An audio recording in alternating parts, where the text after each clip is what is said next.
အသက်60နှစ်အထက်လူကြီးကိုဘဝတစ်လျှောက်မှာပဲရာကိုနောင်တရပါတယ်လို့မေးမြန်းပြီးစစ်တမ်းကောက်ကြည့်တဲ့အခါမှာတော့ဘဝမှာလုပ်ခဲ့မိတဲ့အရာတွေထက်မလုပ်ခဲ့ရတဲ့အရာတွေကြောင့်ပိုပြီးနောင်တရနေကြတယ်။ပြောချင်တယ်မပြောခဲ့ရတာမကြိုးစားခဲ့မိတာ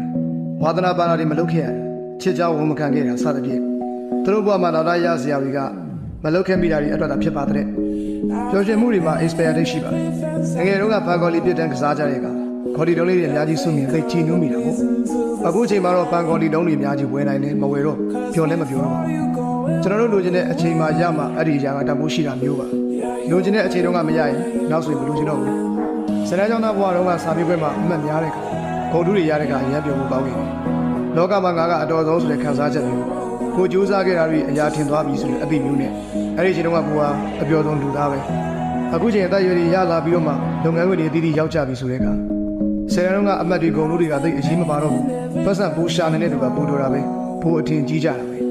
ဒီလိုပါပဲပြောစရာတွေကသူ့ချင်းနဲ့သူပါပဲဒါကြောင့်ပြစ္ဆုတ်ပမာနေပြီးပြောစရာတွေကိုလုပ်ပါလူချင်တာတွေကိုကြိုးစားပါ